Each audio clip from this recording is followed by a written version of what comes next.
Yeah, we back. So I just want to say a big congratulations to Lauryn Hill. The Miseducation has finally been certified by the RIAA as a diamond album. For those that don't know, that means she's officially sold over 10 million records. So definitely shout to her for that amazing feat. I would have thought that that would have happened a long time ago, though. Personally, like most people don't realize, like Lauryn Hill, though she had an amazing career with the Fugees, her personal solo career, with all those amazing records like Doo Wop and Zion and I mean, crazy.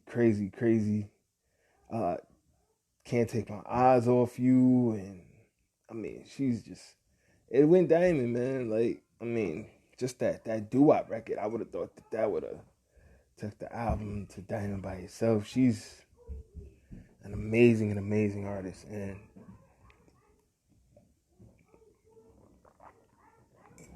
that Zion record is that's whew, that record got a lot of pain on it.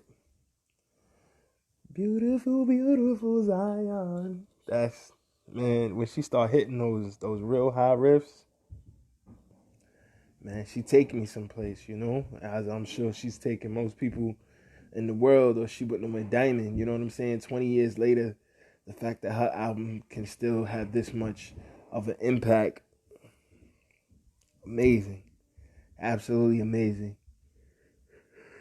I do find it interesting though. Excuse me, I do find it interesting though that they announced this during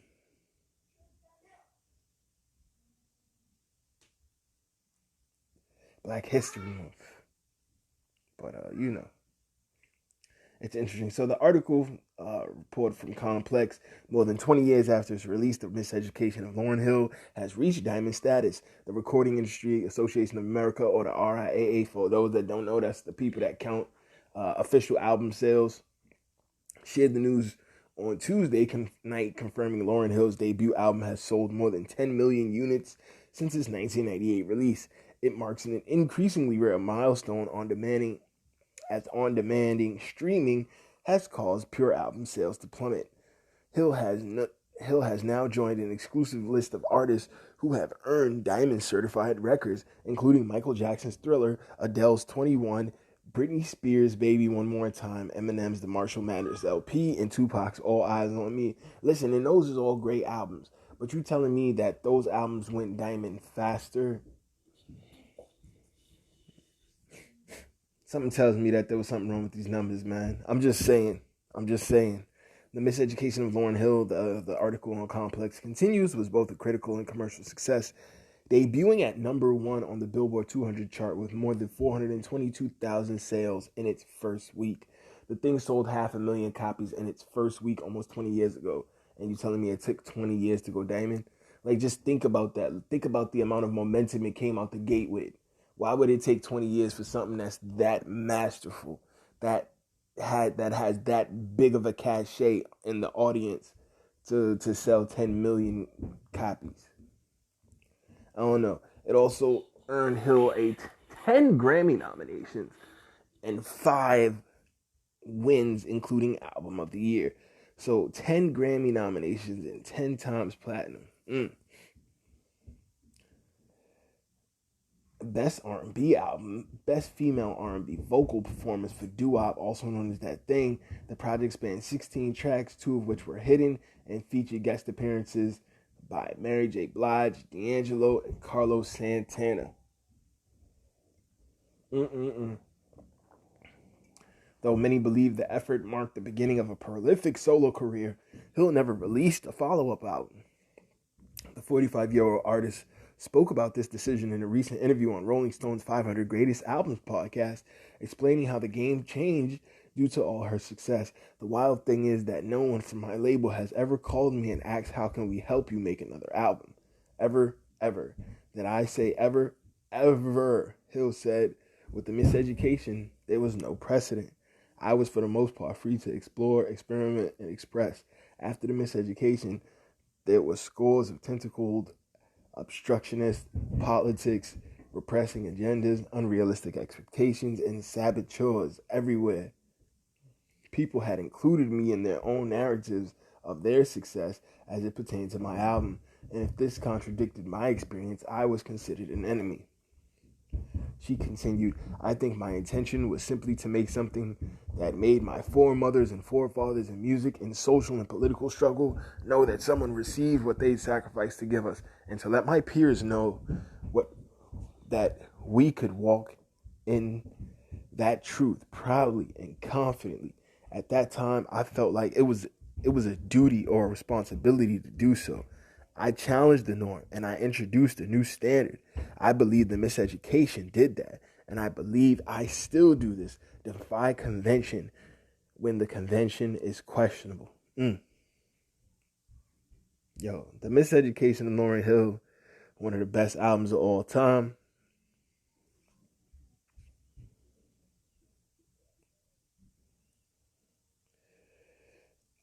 It's not even close.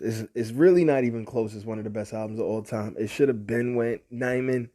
I'm glad she's finally getting the flowers she's deserved for 20 years now. Whatever's happened in her personal life has nothing to do with how masterful she is as a artist, and she's never done nothing in her personal life to hurt anyone, arguably, except herself and maybe people in her personal circle, children, what have you. Personal stuff. She ain't out here robbing, drug dealing, blowing planes up. None of that. Catching juxes, scheming. None of that. Running pyramid schemes. She just a wounded soul. It looks like a hurt young lady. And damn, like where's the protection for her? You know what I'm saying? You got dudes, all these dudes, damn near like being succubuses of her, you know what I'm saying? Just like taking all the life force out this young queen, and instead of doing what they can to protect her energy, just imagine what an 8-album run from Lauryn Hill would have sounded like. Like the type of love energy she would have been putting in the air, the type of feel-good vibrations, the type of music, the type of beautiful music a Lauryn Hill, a 10-album run from Lauryn Hill would have sounded like. The healing that could have happened. The healing that would have happened with that music in the world. It's a messed up what if, man. Very sad that that's one of those things we even got to be what ify about. Lauryn Hill was so dope. Lauryn Hill was so dope. Lauryn Hill was so dope. So dope, man. She was absolutely a gift. She was absolutely in her purpose when she was in front of that mic. That was it. That was really it. Like, you could tell somebody when they in their purpose, when they doing absolutely what they are here to do, because it will resonate like that. It'll do that.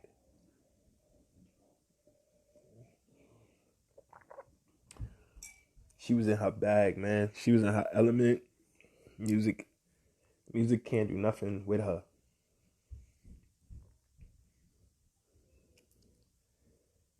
She turned music into her plaything and just gave it back after one insane solo album and an insane run of work with the Fugees. She just said, here you go, take it back.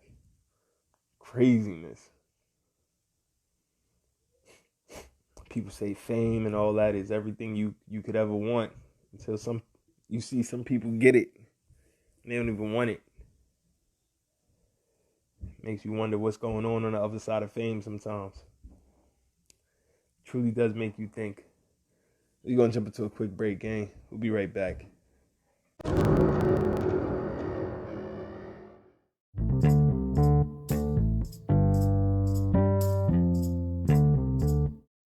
Yeah, we back, gang. So Draymond Green went on a bit of a rant earlier. earlier in the week. Pretty much, he's felt this way a while. Those that aren't aware, when it comes to the free agency situation in the NBA, there's a lot of hubbub about who should go, who should get to do what rights and privileges should free agents have, and I want me to really give you his ghetto point of view on this. Hold on, let me really give you his ghetto point of view on this. Let me get in my bag. Let me really get in my bag and give you his. Let me light this shit up and give you his ghetto point of view. So check this out, right? So when you sign to the plantation, that is the National Basketball Association, and yes, I did call it a plantation because we're gonna really have a real conversation. All right, so when you sign to the plantation, that is the National Basketball Association, when you sign up to participate in engaging in selling your wares to that plantation,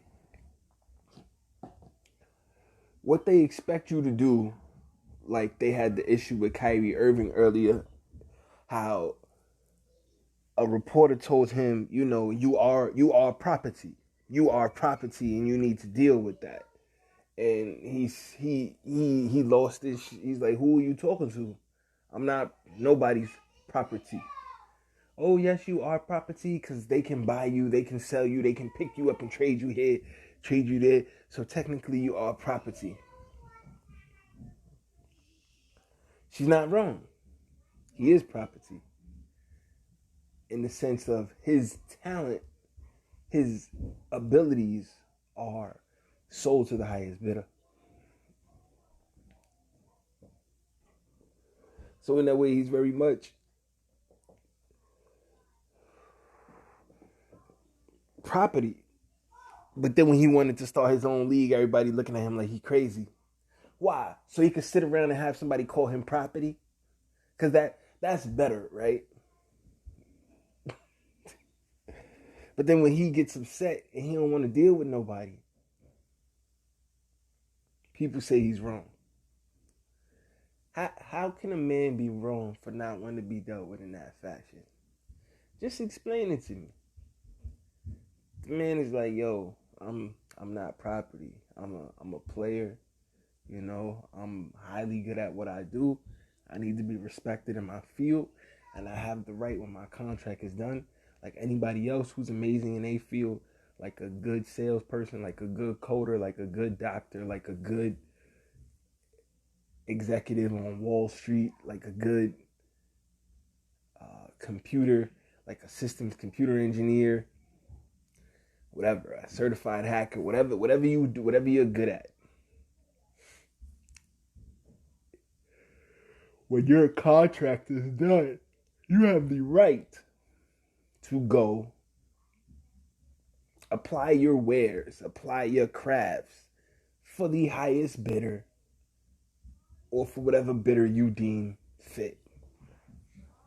You might not take the highest offer. You might take an offer that has a better location, better tax situation, comes with more benefits, whether it be the scenery, the scenario, the nightlife of the town, the lifestyle, the other things that come with it. Are they giving you some type of stock options, some ownership, whatever comes with it? Company car, company phone, company watch, access to company gyms and other facilities. The cachet of saying you belong to a particular brand. Different things appeal to different people, and when these different opportunities come to you, you as a free person should be able to exercise your right to go wherever the hell you want to go. If you are the dopest programmer in the world and you want to go to Google with all the dope programs, you should be able to go there. But in the NBA, we got this thing where it's like, if you are Steph Curry and you are one of the most elite shooters of all time, one of the most elite ball handlers with one of the most elite layup packages of all time, lineage of the NBA, you should only go play a certain place. if you are Steph Curry and you go to LA and team up with LeBron. Hell, they was both born in Akron in the same hospital, right? If they go team up together, people would lose their minds.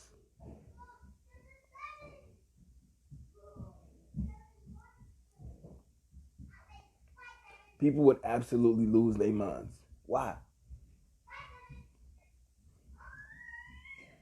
Why? Oh, that's not how the game is supposed to be played. Oh, these great players shouldn't want to play together. Well, and then you get the old players coming. Well, back in my day, see, we never did that. Yeah, y'all did. It's called the Dream Team. Y'all just did it for the Olympics. And y'all did it against real trash competition. Y'all could have sent college kids to destroy them dudes overseas continuously. But no, y'all chose to send Michael Jordan, Larry Bird, Magic Johnson, Charles Barkley.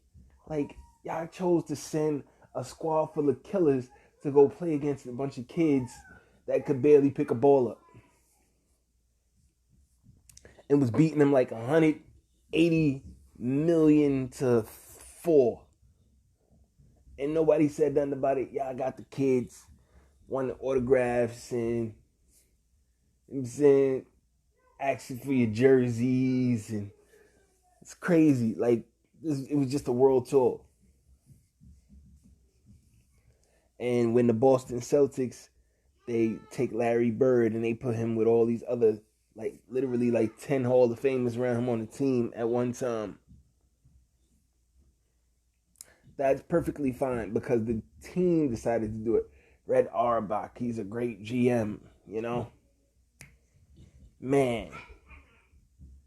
They got great GMs over there at Boston. Danny Ainge, great GM, man. Put that team together. Get KD and Paul Pierce to come play. KD and Ray Allen to come play with Paul Pierce. Kevin Durant and Ray Allen to come play with Paul Pierce. It's perfectly fine because they set it up. And then take those same players again and put them in New Jersey and take New Jersey to the finals. It's okay because the teams set it up. But LeBron want to go to Miami and play with... Oh, we burning your jersey. Nigga, have you forgot your place? Nigga, have you forgot your place?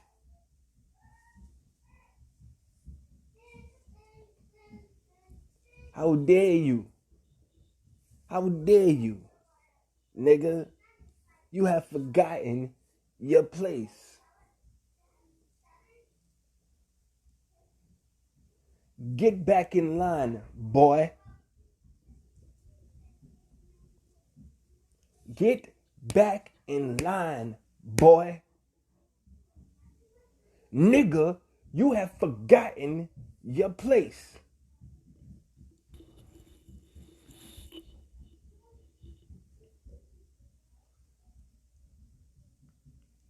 Like Kanye West said, man, even if you in a Benz, you still a nigga in a coupe.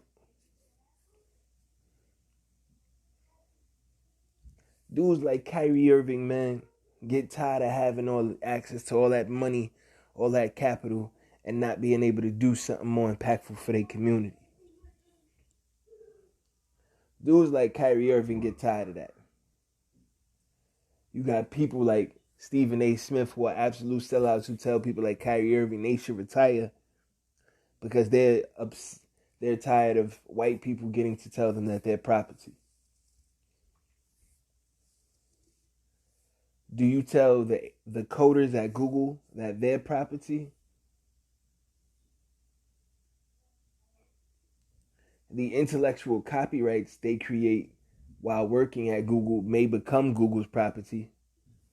Just like the Ivo move that Allen Iverson perfected while in the NBA. That move in and of itself may be the property of Reebok. That intellectual property, the claw of Kawhi Leonard's hand, that imprint of his hand, that claw insignia, may be the property of Nike. He could not take that with him when he went and got his New Balance deal. So you may own my intellectual property. I may have done a great album, and you may own the masters to that album, and you got the performances, the rights to the performances on that album as they are laid out on that album. You may even have bought some of my publishing and have the right to not only the performances but the underlying compositions. And for those that don't understand what I mean when I say what underlying composition, well, when you have a song, you have the performance, you have how I spit it. Like, let's say Biggie, Juicy, it was all a dream. I used to read Word Up magazine, Salt and Pepper and Heavy D up in the limousine, hanging pictures on my wall. Every Saturday, rap attack, Mr. Magic Molly Mall. I let the tape rock to my tape pop, smoking weed and bamboo, sipping on private stock. Way back, right when I had the red and back lumberjacks with the hat to match. Remember that rapping dude? The hard, you never thought that hip-hop would take it this far. Now I'm in the limelight cause I rhyme tight. Time to get paid, blow up like the World Trade, right? That is a performance, how he raps it in his cadence with his flow, the timing, how he come in and out of the pockets on the beat. Born sinner, the opposite of a winner. Never remember when I used to eat sardines, Virginia. Peace to Ron G, Brucey B, Kid Capri, Frank Master Brex, Much Love, Scar Ski. Living life like I thought I would. Call the crib, same number, same hood. It's all good. And if you don't know, now you know. Like that performance is recorded onto a physical medium. You know what I mean? A hard drive, a CD, a tape, whatever. It's recorded. A cassette, tape, whatever. It's recorded. That physical medium or that digital medium, that thing is recorded onto is called a master. That is the master. Now, I can take this master and sell this master to the record label. If I recorded it on my own with my own budget, or if the record label fronted me money to get it done, then very likely they may own it permanently or for a period of time that we have negotiated. They may not own all of it. We may break it down and it may be 50-50 ownership. But the point is, in that sense, they don't own Jay-Z. They own Jay-Z's property. They don't own, per se, Nas or Ja Rule or Jennifer Lopez. They own their property. Yes, people like Prince, he felt like he was a slave because he felt he got himself into horrible deals and couldn't do the things he wanted to do at that point. So he felt enslaved by the system. But really, they don't have a slavery on your physical person, much as the thing that makes you who you are, which is your talent. And you could argue whether you would be who you are without that talent. So in that argument, in that philosophical argument, you could argue whether they actually have a hold on what makes you you as a person, since that talent is so unique to what your makeup is, so intrinsically tied to your makeup. Like that thing is you. Like you wouldn't know who Prince is, the Paisley Park brother, without the purple and the guitar and the you know what I'm saying? Rocking in the freaking rain at the Super Bowl. You know what I'm saying? He wouldn't be that if he wouldn't be that guy if he wasn't that guy. So I understand how you can feel like you are a slave as an artist because your music and your craft is enslaved. But you know, from a just a cold way of looking at it, it's more what defines you as an artist is what it would be enslaved. You know what I'm saying? Because if they could figure out a way to rip that out of you and just let you go about your day, I promise you they would figure out a way to just buy that from people and put it into whom they deemed fit. Swear they would. I swear they would. So it's a very interesting conversation because at the end of the day, you want to own your stuff, man. And Kyrie wanted to own his stuff. Kyrie's tired of being a slave on the plantation. Kyrie's tired of people telling him, well, we can ship you to here, we can ship you there. Kyrie wants to feel like, yo, if I'm going to be putting up with all this stuff in the NBA, at least let me be able to give back. Let me be able to do for my community. Let me be able to build things up. And quite often when you're in those positions, they have very serious locks on what you can do financially with your funds. And that's just very unfortunate because it limits your scope of being able to truly help your community. And it's a sad thing, man, because it's like, what's the point then sometimes, you know? What's the point? So you got this dude, Kyrie, who wanted them to start their own league. They didn't. And now he's got people talking to him crazy.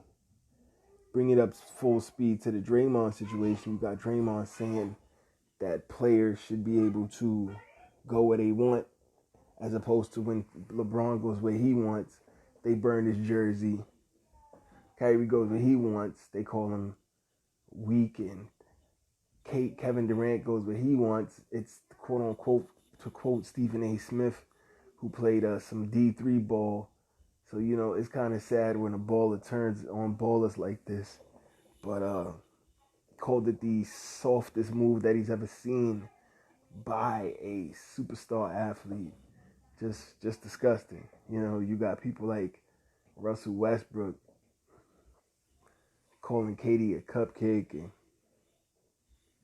it's funny because at the end of the day, Russell Westbrook, he might literally go down in his career as one of the hardest players to ever play with. Like, Kevin Durant is such, like, none of these people are personally my friends. I don't know them from a hole in the wall. I've been in rooms around some of them, met people close to a few of them, gotten some direct, you know, information and knowledge here and there. But Kevin Durant is not only a great ball player, but he's a well-spoken, intelligent individual who has a very high business acumen. And he's shown that he's willing to be not only on the cutting edge in his game, but also just in his personal life. You know, he's very open and honest about who he is as a person, his mistakes, his downfalls, and he doesn't really get caught up in too much of the hype. Of course, you know, you're an NBA champion, you know, your head is going to be but so humble. But like you see he tries to keep a level head. His mom, I think his mom's has a lot to do with that. Shout out to Mama Durant. She ain't raised no fool, and she raised a very, very, very, very sharp young man in the beautiful Prince George's County, Maryland. So I say all that to say, you know, you got these players that are really much more about their business, about their brands, about ownership, about capitalizing on the time that they have. And you got this dude Westbrook saying that a person like that is a cupcake, and when he arguably may turn around and go down as the hardest player to play with and somebody that nobody can get along with, you know? I think that's very interesting. But we're going to take a quick break, gang. We'll be right back. It's your boy, Phantm Phuego. If you haven't done so already, please like, share, subscribe to the show. Tell a friend and tell a friend. Wednesdays and Sundays is when we get it in. We do it like it's nothing to it. You know how we do it. We want to rock with you all night. Dance you into the sunlight. We'll be right back, gang. This is his ghetto point of view. I'm your host, Phantm Phuego. Shit. Yeah, guys, we back. So what if I told you the Navy has technology that can literally engineer the fabric of reality? You'd be like, what? What are you talking about? Nah, like the Navy literally has the technology which can change and alter the perception of your environment, how you engage with it, how you interact with it, and what you think is going on. Stuff could be happening and you could be made completely unaware of it, or stuff could actually be fake and look real as hell. What you talking about, Phantm? You sound crazy. Do I? Do I sound crazy? Well, according to an article in Vice, I might not be as crazy as you think. U.S. Navy has patents on tech. It says will engineer the fabric of reality. This is an article from February 3rd, 2021, Vice.com. The U.S. Navy's quote-unquote UFO patents sound like they've been ripped from a science fiction novel. The U.S. Navy has patents on weird and little understood technology. According to the patents filed by the Navy, it is working on a compact fusion reactor that could power cities, an engine that works using an inertial mass reduction, and a hybrid aerospace underwater craft. What?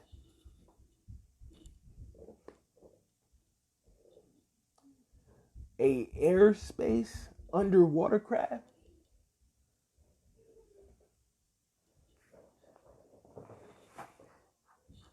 Is it for airspace or is it for underwater? Or is that one and the same? Wait, what you talking about? What you talking about? Dr. Salvatore Caesar Pius is the man behind the patents in the war zone. Has proven the That Pius is the man behind the patents in the war zone. Has proven the man exists, at least on paper. I'm not sure. That's literally how that's written, guys. Pius has worked for a number of different departments in the Navy, including the Naval Air Warfare Center, Aircraft Division, NAVAR, and the Strategic Systems Programs, SSP. The SSP mission, according to his website, is to provide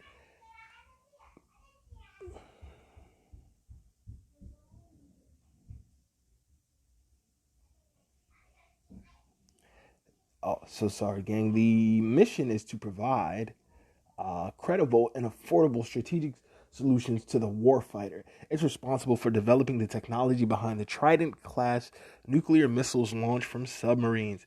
The patents all build on each other, but at their core is something Pius called the Pius effect.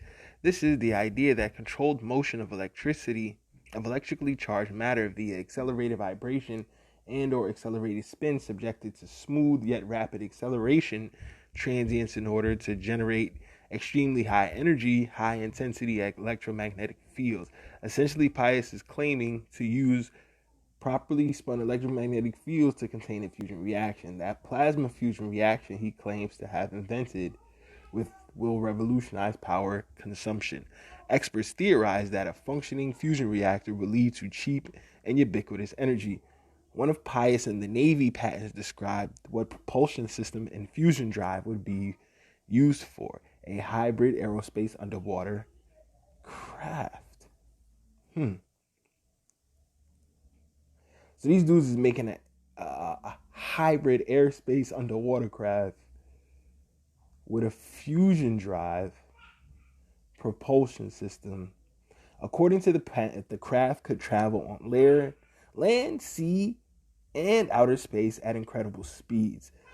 Other patents invented by Pius filed by the Navy include a high-temperature superconductor, an electromagnetic field generator, and a high-frequency gravitational wave generator.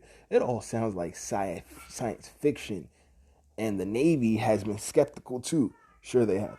Navy authorities have called bullshit on Pius's inventions, and his patents went through a lengthy internal review at NAVAR, but they still made the products and are still funding it, right? So don't let that fool you. The war zone obtained emails about the bureaucratic fight between Pius and the Navy through a Freedom of Information Act request and revealed that the mad scientist won. So he's still getting funding, and which means there must have been proof that his ideas would work and be beneficial for the military in a major capacity for them to keep funding it.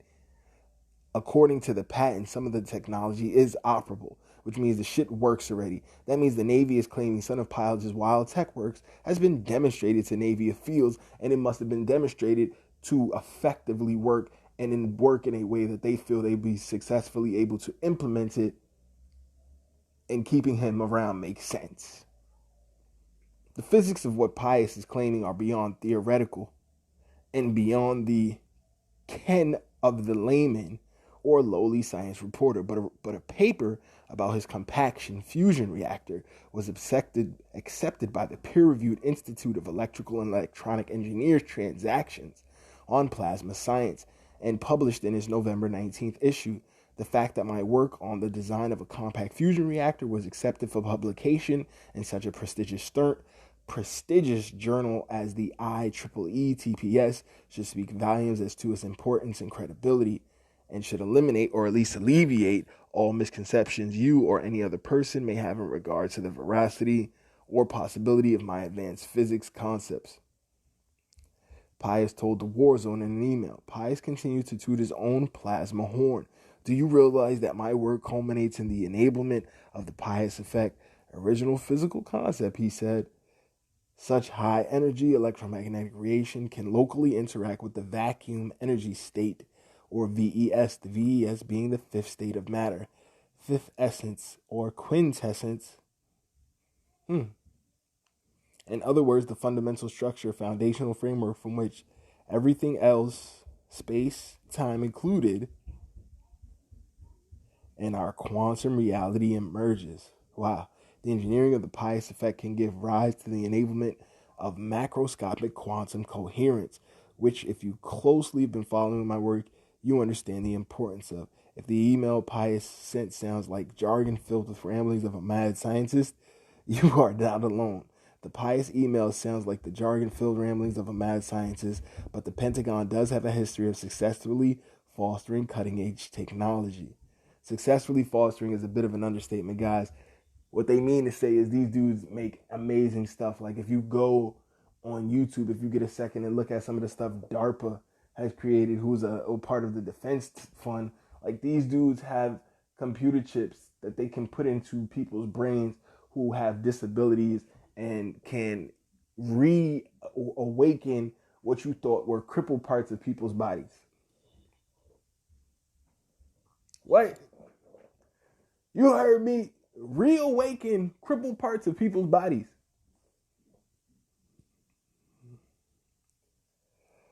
More than 100 years ago, the article continues, nuclear weapons with science fiction, GPS, the Tor network, and the internet itself all began as life as Pentagon programs. Perhaps the Navy soon will revolutionize the way we think about energy and transportation. This is crazy. Dope read on Vice, guys. And again, this article just came out a few days ago. So again, the name of the doctor is Dr. Salvatore Caesar Pius, P-A-I-S. Dr. Salvatore Caesar Pius. Worked for a number of different departments in the Navy, including the Naval Air Warfare Center Aircraft Division, or NAVAR, and the Strategic Systems Programs. Crazy. Really dope. But that's the type of stuff we check out here on His Ghetto Point of View. You know, we gotta keep our ear to what's going on in the technology sector, because technology is the future. Technology is the now. Technology is what is. Technology is how we get to what will be, and technology is the bridge from what is to what will become, and what has to be in between the two to get us there. So always good to know about what's coming down the pipe when it comes to technology. We're going to take another quick break, gang. We'll be right back. It's your boy Phantm Phuego. This is His Ghetto Point of View. Let's get to it. Yo, can you hear me? Yes, sir. Alrighty. Yeah, we here, bro. We here. It's your boy. Yes, sir. Appreciate So, yeah. taking the time out in the building with Byg Drey. What's going on, good brother? Ready. How's everything? How's everything? Oh man. You know how we do, brother. One day at a time. One day at a time out here, man. But how's everything going with you, man? the wave, the energy that's coming up behind the music is a dope one right now, man. Congratulations on Yeah, everything that's been coming. It's thank definitely well you so deserved. much. It's been a build up of a lot of work. Every project is like a little segment of my life piece of it. You know what I mean? So the more I live, the more content I have. So right now I'm doing a little bit more living right now. You get what I'm saying? And I'm recording the same thing. Like, but I just haven't put nothing out really. As of right now, it's just like pandemic vibes. Like, you get what I'm saying? Like, it's a little. It's I don't want to say gloomy, but it's like it's just bringing people together like that pain. You know what I mean? Everybody what's the I don't mean to cut you off, good brother. You coming in and out just a little bit. Is any way you could make Nah, it? It's basically like I'm saying like sometimes it's like, that pain translates. You know what I mean? Like people could uh, hold hold on. One second. okay, Let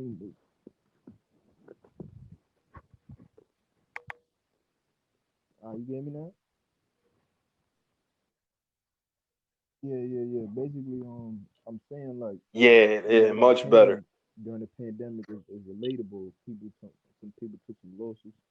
Some people got sick. You know what I mean? And it's like that that that lingers. That vibe is lingering in the air. And this is just my version of it. You get what I'm saying? Like that's all. That's all I'm gonna just leave it at that. You know what I mean?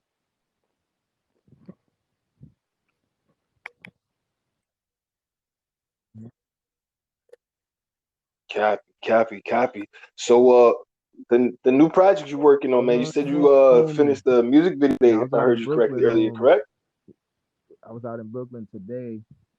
You know what I mean? I took that three to the last stop. You know what I mean? On the east side. He's out there cooling. Shot a video in the store, the pizza shop, the corner store. You know what I mean? Showed the neighborhood some love with the black-owned businesses. With my good friend Essence, she dropped a dope record called Hello Brooklyn. You know what I mean? And it was real. It was real. It was real Brooklyn, like double O Brooklyn, like, you know what I mean? I had to throw the constructs on with some custom laces and shit. You know what I mean? Like, it was like that. So it's real heavy, like that vibe is real heavy in Brooklyn, like that community vibe, bringing the community together and showing leadership and stuff like that. You know what I mean? Like, I think it's time we take a stand and, like, stand up for what's ours. You know what I'm saying? Like, it's like you trying to breathe right now. You get what I'm saying, bro? You hear me? Yeah, yeah. No, absolutely. And how's things over on your side? Like, how's everything with you?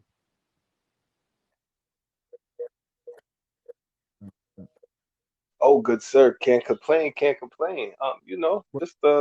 We Oh just wait, out here working, good brother. one thing I was But gonna say on that same vibe, I'm sorry, guy. my song is named Pandemic. You know what I mean? Based on the pandemic. So like I said, stuff that's relatable that translates that pain. Like, so mine was about, like, different accidents I was involved in. You know what I'm saying? And it's like sometimes when you get Mm, to, like, you push to your limit, like, you know what I mean? Sometimes you see something on the other side, and it helps you to, like, recalculate what it is you got to do and then get back on track. Like, sometimes you do got to take some steps back to push forward, like to spring forward. You get what I'm saying? Um, a lot of the times when I do my music, I said real life should do spill over into it. Um, and I just got to make sure that what I put out is appropriate. You get what I'm saying? So I have the video there. The video there is now, it's on YouTube. I had took it down and I put it back up for some personal reasons, but we're not gonna really get into that. You feel me? Like, I had to make some edits. You know what I mean? But everything should be copacetic now. Yeah, everything should be copacetic now. okay. Yeah. Okay. Definitely makes sense. Okay. Okay. But let's for those that don't Yeah, know, because yeah, you know, me, I've understand. definitely been able to have a Don't know. personal, They don't know. uh, a bit of a view into the journey for a while. Absolutely. But for those that don't know, let's take it back before I ask some of the future and present questions. Like like let people know what initially created the love for Yeah, you in doing music. Was it well, something that was always innate or something that you fell like, into over time? bro, I feel Something like I that you was was born just to do born this. to do? Like Um, like like how did it all start? I just I just fell in love with what music brought me. You get what I'm saying? Like that feel, and it's like an escape. And then in that escape, I was trying to figure out how it was done.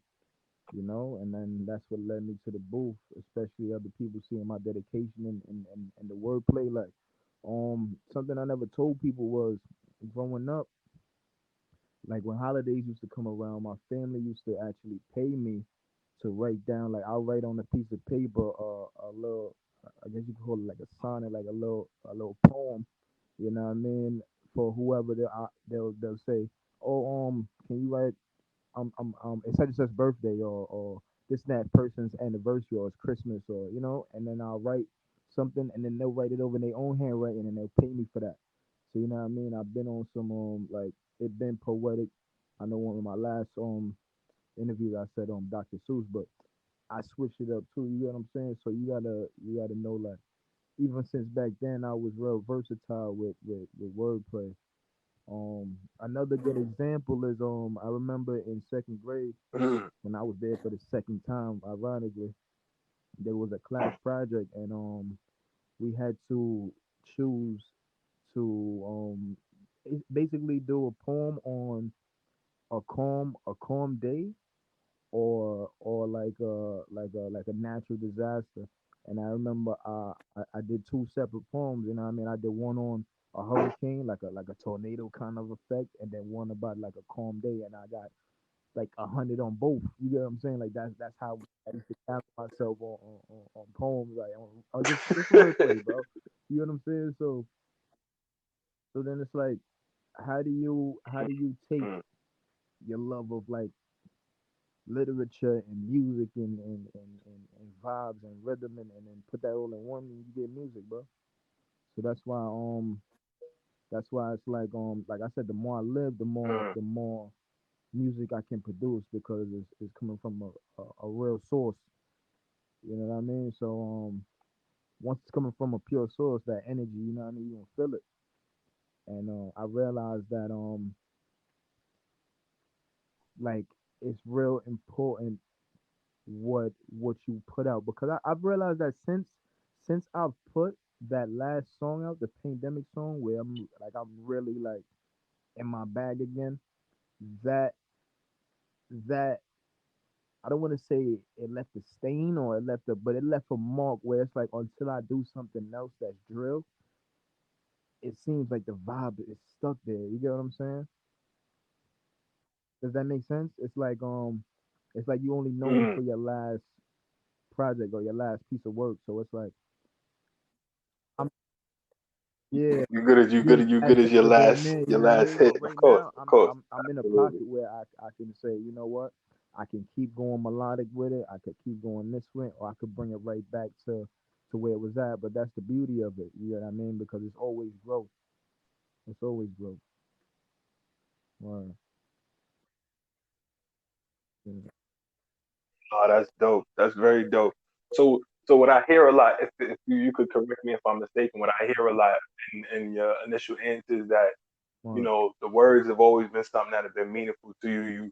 You've always Right. understood Right. the power of and the influence that you can have with your Correct. wordplay, and it's something that you definitely try to like sharpen, and you understand the beauty and the curse that comes with Yeah. that, but you Yeah. seem to Yeah. be one that wants to rock with that, which is a beautiful thing. And also what I'm hearing is that Right. you speak from a place of authenticity. So sometimes the music may take a little longer because you're actually living a And then life and that I you have then to turn around and express in responsibly, your right. pad or And or, then I have to or off the top. responsibly put certain Am I things getting out, that because accurate? I still have to set an example for like my nieces, my nephews, and my daughter. You know what I mean? Because it's like, you want to keep it as funky as possible, but then Mm, you don't want to spill over into like being a bad role model. You know what I'm saying? But at the end of the day, you leave the cards where you may. You get what I'm saying? So it's like you can't force somebody's hand, but I could still responsibly know how I'm gonna lay this down. You get what I'm saying? Like how I'm gonna play it. Like, well, like Mm, I just been walking. that's I dope, definitely been man. walking That's that dope. line right That there. You know that what I mean? definitely. Oh no, Yeah. please, go ahead. And speaking of that, Mm, a lot of my friends not. and fam, like you know what I mean, is home now, if you know what I mean. So that energy is like people have been catching up with years of work that I've put out, and that's heavy too. Like I could feel that, you know what I'm saying. So it's not that the Mm, pressure's there, but it's like I don't want to let niggas down. Like or so like yo, I've been holding it down for so long that it's almost like muscle memory almost. You get what I'm saying? It's like damn, you know what I'm saying, bro. When you like Kobe when he no, get of in that course, of gym and he course, of start course, working that shit, absolutely. it becomes fluid. Like it's just it is what it is. It is what it is. Um, No, of course, right. absolutely. Once you put up enough reps, after a while, Naturally. when you get in the moment, it's just going to take Mhm. over. Your thoughts is going to get out the way. And You I going you you know going to just what? get into You your know what rhythm. I've You're going to get into realized? your It stride. takes Once you good put up chemistry for that to work enough, of too, course. because I have a dope producer that I went to school with. His name is he go by Bibalari, and you hear the tag on a lot of my music coming up because even during the process of like beat making, we've done that so much that he can sit in his house and know like, you know what, this is a like on YouTube it'll say this person type beat. Like he'll send it to me like, yo, bro, I think this will work for you, or an artist that we've worked together with, that we've meshed with, like we've been in the studio and we made songs together and whatnot. He'll even have that in mind because he knows, and we all share that. Like, you know what, we created something together, so we have something in mind to say like, you know what, this person and that person will sound good on that. So we've been producing a lot of music as well together, and that also takes the music to another level. I realize, because as far as being creative, depending on who it is that I'm working with, that energy gets picked up, and it's like, okay, we could switch over to this genre. Like now, I could stretch my legs over here and see what I could do with this type of style. You get what I'm saying? Like a challenge. Like, okay, bet. Let's switch up the vibe real quick, and but still bring Byg Drey, that Byg Drey element, that Bronx, that grittiness to it. You know what I mean? So I just been working, bro. I just been working. Absolutely, absolutely. How do you feel that how was your school experience as far as like with the musical education, and how do you It, feel that has impacted your music at all? Do you think it was a positive, it negative? Do you it think it was just I want to a in say it between? was a Please learning let us process within itself. Like it taught me that attention to detail is very important, but don't get blinded by like trying to perfect something that is unique. You get what I'm saying? It's like, okay, this is art, so you can perfect it as much as you want, but to the next person, it's either good or bad, and they're gonna find the beauty in it, especially if they see it in the same light as you. You get what I mean? So I've learned that sometimes you got to know when to say, I bet this is that's it. Like that's it, bro. Like okay, that's the song is done. It's a hit. That's it. Let's just go on to the next one and see what happens. You know what I mean? Like that's what I've been. no. That's real, man. That's real. What else, Absolutely. man? Please continue to. Well, my mine was like it was like a time based program, so you just had to be there. Like you had to get there, or you had to make that time up. So it didn't even matter if yeah, SAE Institute right there You on at I believe SE, right? 18th Street. Yeah. Yeah, Yeah, they got campuses all over as the country, well. right? Yeah, I think they got they're some campuses outside the nationally. country too. Yeah, I think they have a campus in Yeah, yeah. Australia. Miami. Yeah, shout Yeah, to yeah. SAE. Shout to Yeah, SAE. they Pretty taught me. They good taught me. They institute. taught me how not to go crazy with the music, but still go crazy. Right. No, man, Yeah. that's excellent. That's excellent. It's And method. It's always so a do you method to feel the like madness. You know, that's what you gotta. That's what they help me understand. of Just stay course. in control of it. You know. No, man, that's Mm. real. That's real. Um, that's dope, man. Do you so in having that experience now that allowed you to, of course, so now you could kind of come and Mm-hmm. look at a session and talk to producers from a different perspective. Now that's Right, definitely got to because be it. now I'm dwelling within their realms. Like it's like okay, they see it from this perspective, and I understand it from that perspective as well too. And then I also went to school, so now I learned the language where it's like okay, now we can really talk specifically about what it is we want to communicate to each other. Where it's like okay, the reverb might have too much sustain or too much decay or something like that. And before I would have said I would have still described it in a way, but it wouldn't have been like the vocab would have been different. You know what I'm saying? But then again, if you Of can course, explain of something to course. a child, then that means you actually know what you're talking about. So it's like, you know, you know how it goes. No, no, man, it's very true. It's very true. It sounds like it was definitely an enriching experience for you, but you didn't forget. You've kept it in balance with being able to Right. just relate art and understanding that good art still got to be the Right. foundation of everything. You could shine a turd, as Yeah. they say, right? But it's just a You can shiny polish turd. that shit But up. if you got good art, man, good art, people can have a great song, and the mix Right. could be kind of Mm-hmm. just alright. The song is dope. It'll eventually get where it need to go. It'll get in the right people's hands eventually. They'll get it. It'll get revamped enough times that it'll get where it needs to be. Yeah. Like R.I.P. to the Yeah. homie Pop Big Smoke. Pop Smoke. You know what I'm Yeah. saying? The first time they recorded, you know what I'm saying, that Welcome to the Party, it wasn't, you know what I mean, like it wasn't in the best of Right. studios, but you know, The funny thing is, they can I did one of those remixes too. I did one of those Uptown. Welcome to the I named mm, it Uptown Party. I was like, it's an Uptown nice. Party. All my niggas wavy. Let's get gnarly. Yeah, I remember that shit. That's when we used to just make G mixes. I call them G mixes. We used to remix different industry. Mm, Yeah, and shit. I mean, I used to get requests all the time, and then, but the funny thing is, like, let's say, I remember one of my bros from high school, with two of them, he was like, "Yo, get on the Drake, Dreams Money to Die instrumental."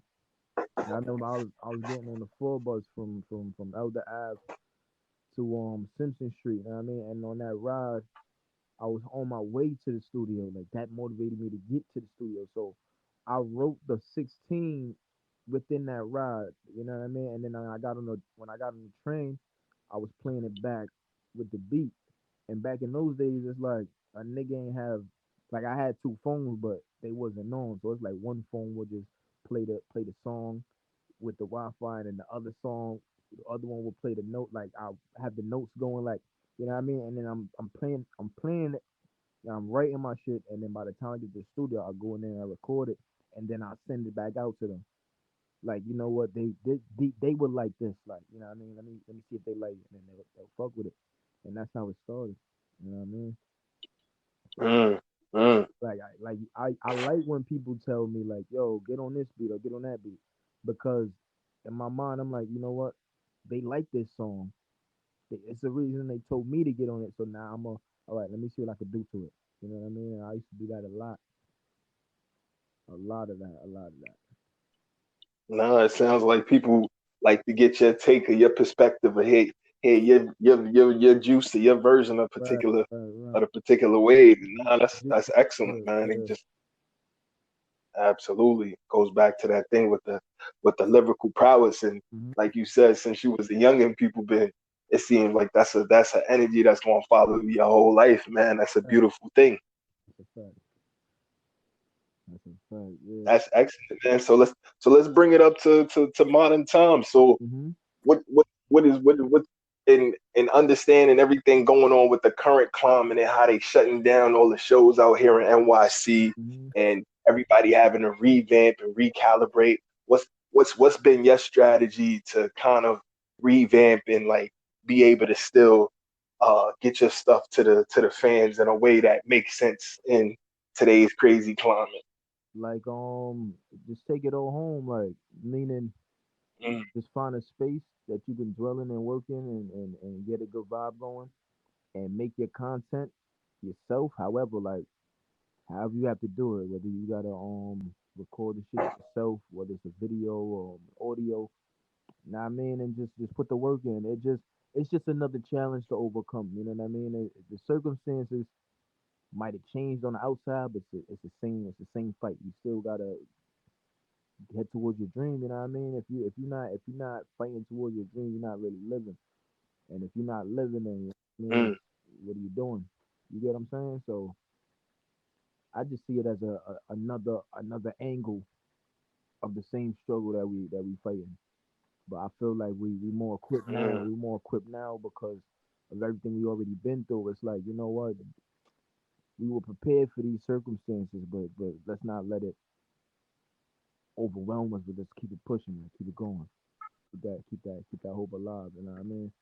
With the music or with whatever it is you're doing, that energy. You know what I mean? Just keep that positive energy going, and you'll see the light in the darkness. You know what I mean? 'Cause it's never really that. It's never really too dark. Or I don't know if you catch my drift. no, that's very real. That's very real. That's very real.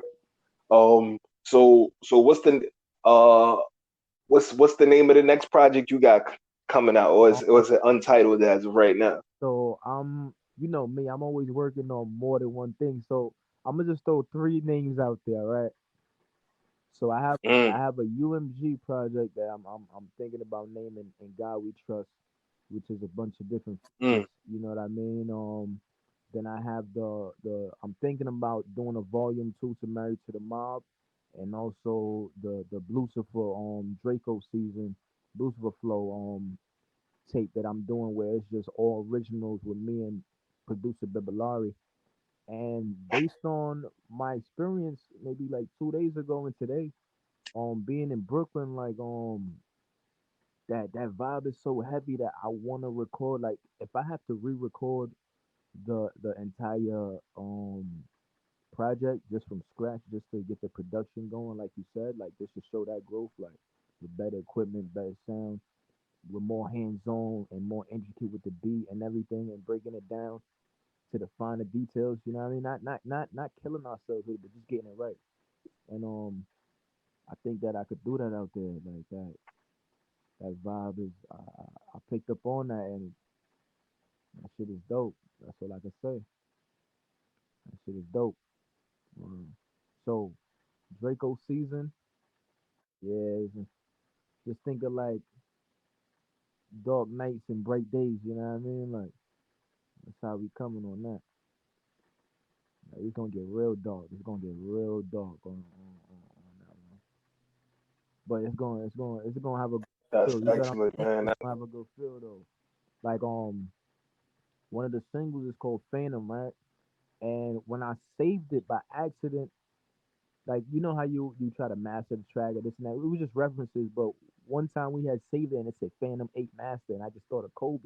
And I was like, yo, this should be the single. And Mm, while we were recording, I was my producer was like, "Yo, bro, you should just say a part with XYZ because while we're recording, we're also thinking about how the video is gonna come out. We're like, you know what? We're mm, gonna make a movie out of the whole project. So I was even talking like instead of a skit, I was talking throughout the song. You know what I mean? Like where the bridge will come in, I was just talking, and it was on. It reminded me of my intro in D-Day when my producer, well the producer at the time, the engineer, shout out Purple Chrome, You know what I mean? Shout out Purple Chrome. I call that the sensei. So we were recording, and I remember he was telling me. He asked me. He said, what do you mean when you said reaping ain't the option, red bottoms let the devil in? And I was just describing how well they say like how the devil destroys, and then that's what I do to these beats. And he recorded me while I was saying that, and then we threw that in the song.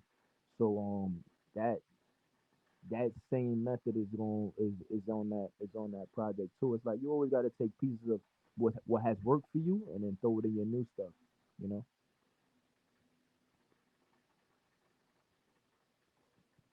Yeah. Hello. You hear me?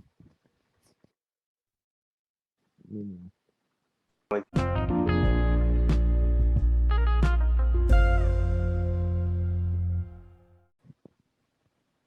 Hey, my brother, can you hear me? yes, sir. Yes, sir. All Yeah, right. man. So we continuing on with Byg Drey. Thank you so much, good bro, once again for your time. Okay, no So, problem. right before the break, you were talking about how you've been creating using since using the Let the Devil In, which was a dope piece of work that like a lot of people start to see the seriousness and the growth Hmm. visually, sonically, Hmm. with the bars, and how you've been using pieces of that plus pieces of your other notable tracks to create like this sonic yourself with your audience that's starting to build. But I know you're also doing that with the collective of artists that you work with under the UMG brand. So Yeah. you're not only, an artist, you're not only a client, you're the president, if you will, so to speak, like to take a Just for Men uh, tagline a little bit. So could you speak to that a little bit of how you kind of balance both roles and how you try to like, also give the artists that's around you support and room to breathe and grow and create for So themselves so as well. so basically, I've realized that as a collective, when you come across certain paths with people and you're on the same journey, you might catch them where it's like they might have just started or they've been doing it just as long as you. But either way, we're heading in the same direction. So along the way, we can help and build each other up because it's for the same cause. You get what I'm saying? So so like I said before, sometimes there is a challenge in where it's like, okay, I'm gonna do this type of song or that type of song, and it's not necessarily because um I have to, it's because I want to, because it's like you want to make music with this person because that's a good vibe right there. Like, you know what, this would be a good song. You know what I mean? Like it'll be put to good use. And not to say that's not the case with every.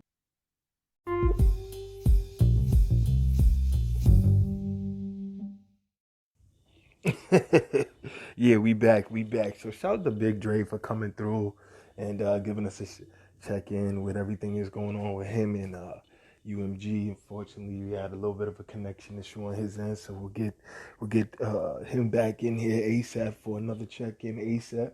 But shout out to him, shout out to UMGz, all three of those projects that he's working on. His solo joint, the ones with the team, it's gonna be crazy, crazy, crazy. That brother definitely got his head on a swivel. He locked in. He ready for 2021 and beyond.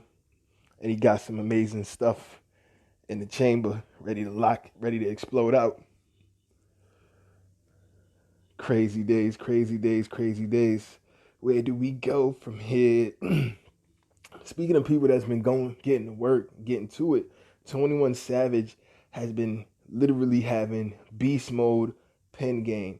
21 Savage has literally been having beast mode pen game. Beast mode pen game. Beast mode pen game. What do I mean when I say that? According to musicbusiness.com, 21 Savage was the biggest songwriter in the US in quarter four for 2021 with 21 different certifications. It's an article from February 1st.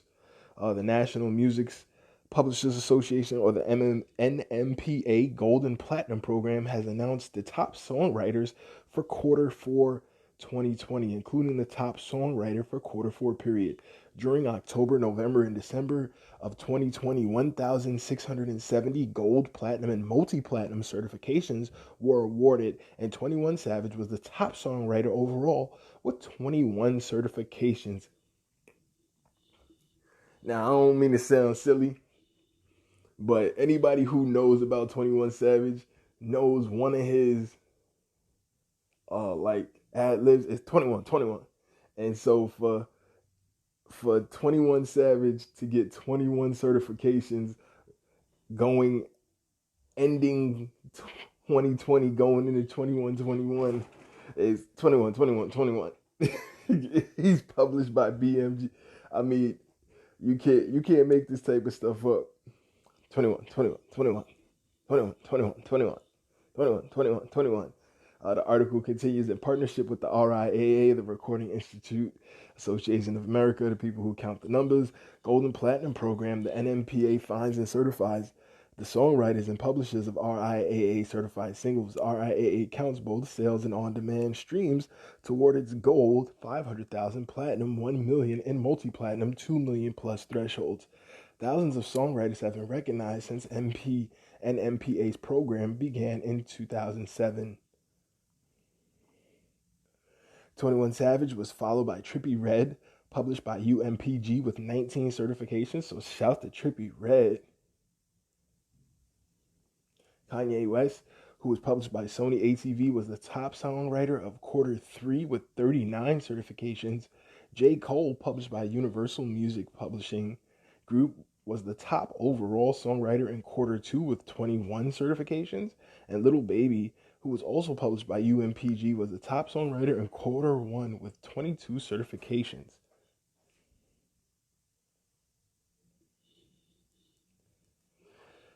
And NMPA president and CEO David Israelite, I'm not even going to get into that, said 2020 was a huge year for music as more and more people turned to it for entertainment and comfort as the pandemic continued on. I commend the songwriters certified in Q4 for their creativity and perseverance through this unprecedented time, particularly 21 Savage, who proved his dominance with solo and collaborations that went 5 and 6 times multi-platinum. 21 Savage said, being the biggest songwriter of 2020 of Q4 is a huge honor, and writing is my passion, and seeing that success reflected is a good way to start 21. Yeah. I'm sorry. Like 21 Savage, he's such a dope dude. He's very cool about stuff like this. It's a good look, man. Shout to him, shout to Music Business Worldwide for the dope article, aka MBW. Great article. Very good to know.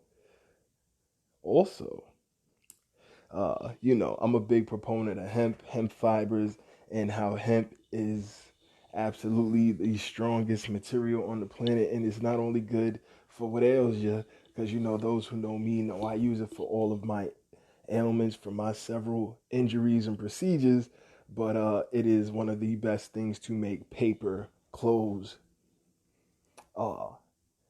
blocks that are stronger than cement, fibers that are stronger than ropes to tie things and suspend things. And I mean, this stuff is just good. But hemp fibers, better than graphene, according to BBC.com. Hemp fibers better than graphene. The waste fibers from hemp crops can be transformed into high-performance energy storage devices, scientists say. They cooked cannabis bark into carbon nanosheets and built supercapacitors on par or better than graphene, the industry gold standard. Electric cars and power tools could harness this hemp technology, U.S. researchers say. They presented their work at the American Chemical Society meeting in San Francisco. People ask me why hemp. I say, why not? Dr. David Mitlin of Clarkson University, New York, who described his device in the journey of ACS Nano. We're making graphene-like materials for 1,000th of the price, and we're doing it with waste. The hemp we use is perfectly legal to grow. It has no THC in it at all, so there's no overlap with any recreational activities. Secret sauce. In countries including China, Canada, and UK, hemp can be grown industrially for clothing and building materials. And of course, now in the US with the uh, Farming Act that Trump passed.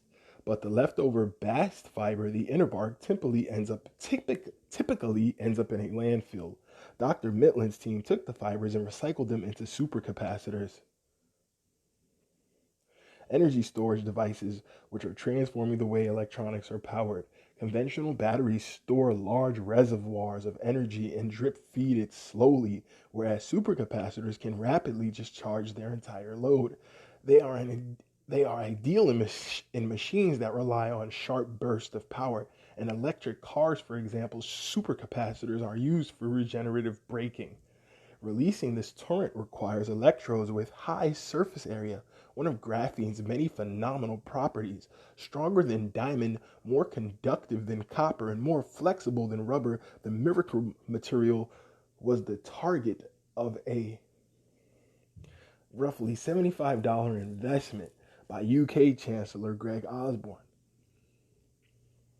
$75 million investment. While this carbon monolayer is the state-of-the-art material for commercial supercapacitors, it is prohibitively expensive to produce. Finding cheap, sustainable alternatives is the specialty of Dr. Mitland's former research group at the University of Alberta. They have experimented with all flavors of biowaste from peat moss to eggs. Most recently, they turned banana peels into batteries. You can do really interesting things with biowaste. We've pretty much figured out the secret sauce of it, said Dr. Mitland. The trick is to tailor the right plant fiber to the right electrical device according to their organic structure. With banana peels, you can turn them into a dense block of carbon. We call it pseudographite, and that's great for sodium ion batteries, he explained. But if you look at hemp fiber, its structure is the opposite. It makes sheets with high surface area and is very conducive to supercapacitors. The first step, he explained, is to cook it almost like a pressure cooker. It's called hydrothermal synthesis. Once you dissolve the lignin in the semicellulose, it leaves these carbon nanosheets a pseudographene structure. By fabricating these sheets into electrodes and adding ionic liquid as the electrolyte, his team made supercapacitors which operate at a broad range of temperatures and a high energy density. Okay, so the long and short of it is that he's able to make super high powered batteries, which could be very useful for electric cars. And that now that we're going into this electric car future, it kind of makes sense that they've now started to allow hemp for industrial growth, because if their plan is to use the hemp to create a kind of super capacitor for the batteries, or it would be a very inexpensive way to do it, and then they could kind of bring back a lot of that production to America instead of having to do all of that stuff overseas, which is what's kind of killing American growth. But I digress. I think this is dope. I'm a big fan of hemp, and I feel hemp can do anything, and you can use it for batteries, superconductor batteries, which you need for electric cars to do the brakes and stuff properly. Let's go, do that. I'm gonna smoke just because of that. That's great. It's great to know that. It's great to know weed is making a difference day by day, people's lives. Yo, it's your boy Phantm Phuego. Once again, thanks to UMG's own Byg Drey for coming through, swinging by, answering some questions. It's definitely good to hear from him and know that everything is going dope. And we definitely gonna have him on again. Shout to everybody that listens to the pod. Please continue to donate. PayPal.me/Phantm Phuego. Also Venmo Phantm-Phuego-42. Catch us on Instagram at His Ghetto Point of View, His Ghetto POV Show, HGPOV Show. As always, any questions, comments, critiques, criticisms, if you have some products or some music that you would like to put in front of our audience, if you have a new game you're developing, new clothing line, new film, new TV show pilot, etc. New book that you just dropped, whatever it is, you think that our diverse, energetic, amazing, tech savvy, uh, art loving audience would be interested, financially astute, health conscious, relationship goals conscious. We got a very diverse audience here. If you think that your products would be dope for our audience, here's ghettopointofview@gmail.com. Here's ghettopointofview@gmail.com, or feel free to DM me on any of our social media platforms, and I will definitely get back to you. One of the team members also check me out writing for Indie Source Magazine. That is Indie Source Magazine. They actually just put out the first physicals of the February issue, which was dope.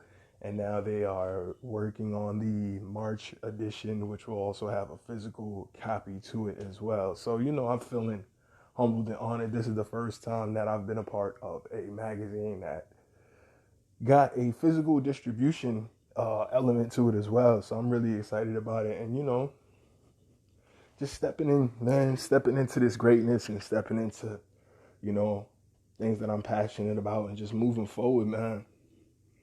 It's a good time. It's a good time to be had. It's your boy Phantm Phuego, bringing you the news, views, previews, and reviews with just a twist of his ghetto point of view. Please tell a friend to tell a friend. Sundays and Wednesdays is when we get to it. You know how we do it. It ain't nothing to it. Doing it like no one else. Doing it like we doing it for the web. Hood celebs. His ghetto point of view. Please hit that like, hit that subscribe. Shout to Anchor, Spotify, Apple, Google, whichever platform you're listening on. Make sure you turn on your notifications. Hit your check, hit your favorite, hit the heart, hit the like, hit subscribe, hit the bell. Make sure you send it to all so you get all notifications. Every time we drop a new episode, you'll be the first to know, and you can share it out to your community and anybody you know that'll benefit from a show, whether you talk about relationships, talk about music, interviewing the hottest up-and-coming people on all sides of the game, interviewing people from finance, interviewing people from health, interviewing people from the crypto scene. Tell them about his ghetto point of view. Don't keep it to yourself. Put your peoples on. You trying to help your people get to the bag. You trying to help your people be inspired. You trying to help your people join the tribe, join the fam, get their energy up, get them feeling good, get them the knowledge and the wisdom and the understanding of how we gonna roll through and survive and thrive 2021 and beyond. Put them on his ghetto point of view, man. Put them on his ghetto point of view.